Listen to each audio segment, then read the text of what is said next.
Ang reklamo ay malinaw na sumasagot sa mga batayang tanong. Sino ang gumawa? Ang Pangulo.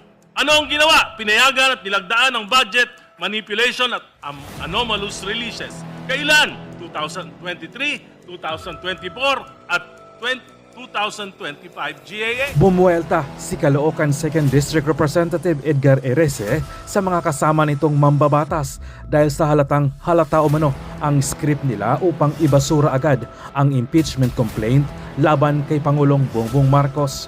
Matatandaang nagkaisa ang mga miyembro ng House Committee on Justice sa pagboto pabor sa pagbasura sa dalawang impeachment complaint na inihain laban kay Bongbong Marcos Jr.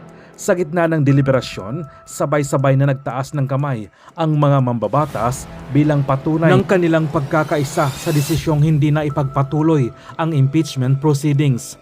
Ayon sa komite, kulang umano sa formalidad at sapat na batayang legal ang mga reklamo upang umusad sa susunod na yugto ng proseso.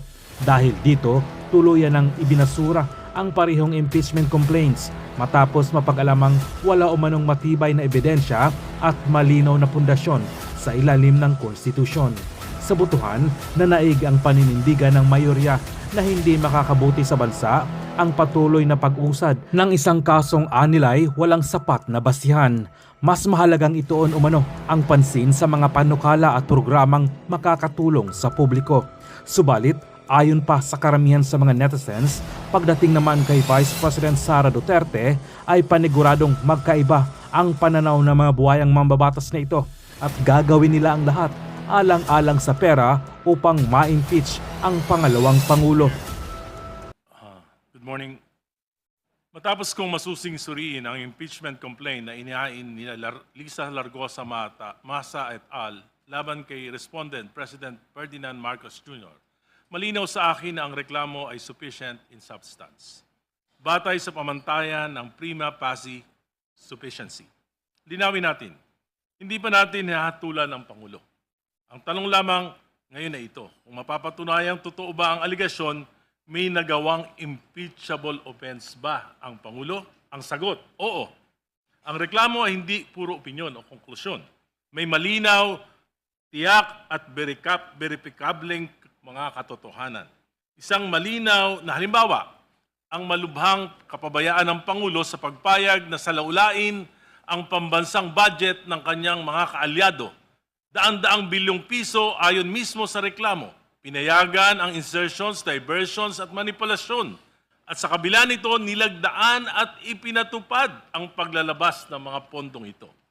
Ayon sa reklamo, pinahintulutan at nilaglaan ng Pangulo ang paglalabas ng bilyong pisong unprogrammed appropriations, mga pondong walang tiyak na pinanggagalingan na ginamit umano sa ghost projects, substandard infrastructure projects, at maanumalyang flood control. Hindi ito simpleng pagkukulang, ito ay systematic acts na tuwirang pumapasok sa betrayal of public trust. Ang reklamo rin ay malinaw na nagsasaad na pinayagan ng Pangulo ang paggamit at pag-divert ng pondo mula sa PhilHealth, PDIC at Foreign Assisted Projects Appropriations na nagdulot ng malalaking pagkaantala sa mga flagship projects ng ating bansa. Metro Manila Subway, PNR Elevated Rail at iba pa. Ang epekto nito, bilyong-bilyong pisong nawala dahil sa commitment fees, penalties at price escalation. Ito ay tunay na perang nawala, tunay na oportunidad na nasayang, at tunay na pasaning ipinapataw sa mamamayang Pilipino. Ang reklamo ay malinaw na sumasagot sa mga batayang tanong. Sino ang gumawa? Ang Pangulo.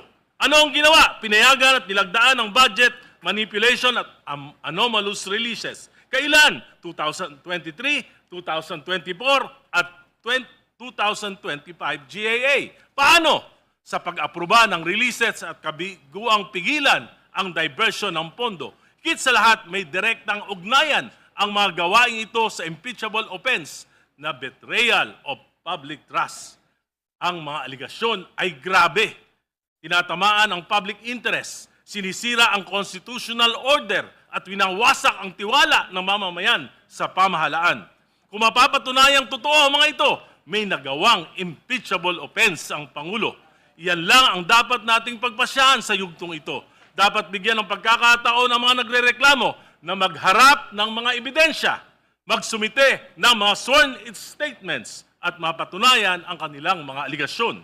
Kasabay nito, dapat ding bigyan ng pagkakataon ng Pangulo na ipagtanggol niya ang kanyang sarili. Ito ay hindi pag-uusig, ito ay due process, ito ay hustisya para sa nagrereklamo, para sa Pangulo at higit sa lahat, para sa mamamayang Pilipino na may karapatang malaman, pinabayaan ba?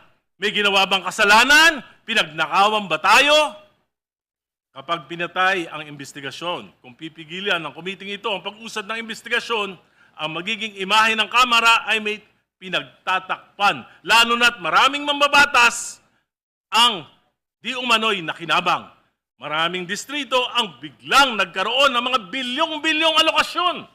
At marami sa mga ito ay napunta sa mga flood control projects.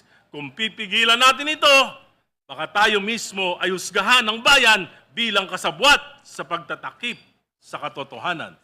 Lalo pang magpapabagsak sa tiwala sa gobyerno, magpapahina ng ekonomiya, magpapalayas ng investors, magpapawala ng trabaho at magpapalalim ng kahirapan.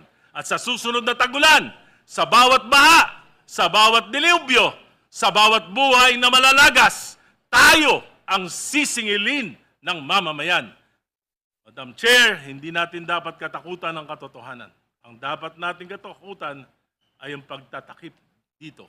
Payagan nating umusad ang investigasyon, hindi para sa Pangulo, hindi para sa atin, kundi para ipagtanggol ang konstitusyon ng Republika. Maraming salamat po. Madam Chair.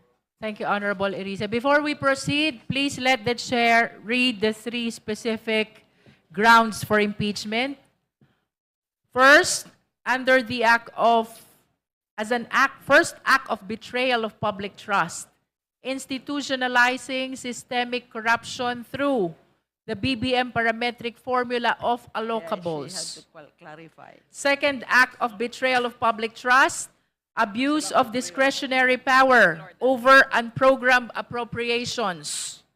And third act of betrayal of public trust, direct personal involvement in budgetary insertions and kickback schemes.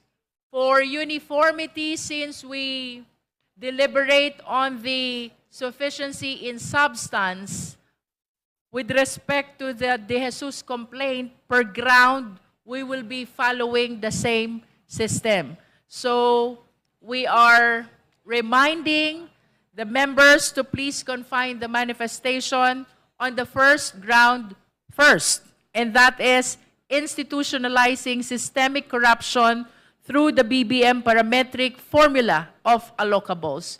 That is for the guidance of the members. The Honorable Zamora. Pwede ka nang... Madam Chair, if I may make my manifestation as regards the entire complaint. Yesterday, it was made clear that for an impeachment complaint to be declared sufficient in substance, the recital of facts should constitute the impeachable offense charged. It is clear that we need to show the ultimate facts or the overt acts of the President in relation to the various schemes he allegedly perpetrated. The second complaint shows 3 different schemes. In brief, they are institutionalizing systemic corruption through the BBM parametric formula, abuse of discretionary power as regards unprogrammed appropriations, and direct personal involvement in kickbacks. These 3, in fact, are interconnected. It is all about the flood control scheme. I don't want to belabor the point, Madam Chair. It is clear from the complaint that the President did not do any overt act that will show that he directed these 3 schemes. In the first place, it was not the President who created the BBM parametric formula of the DPWH. Having an imperfect policy direction is not an impeachable offense. Second, that the Supreme Court struck down the provision relating to PhilHealth funds does not make the President primarily liable for such. The connection to corruption is highly speculative. Finally, that the President allegedly has a direct personal involvement is not clear from the allegations or borne out from the records. We should not tolerate the use of hearsay allegations, videos that are not attested to, or fake news. The Honorable De Lima yesterday repeatedly said that there should be a nexus between the specific acts and the impeachable offense charged, and I fully agree. Accusations are not factual allegations. A lot of what is written are mere speculations or conjectures arising from hearsay and worse, even double hearsay testimonies, just to connect the President to the charges. To say that the office of the President has become the command center of a criminal enterprise is not only unfounded, but is also a mere dramatic rhetoric. Thank you, Madam Chair.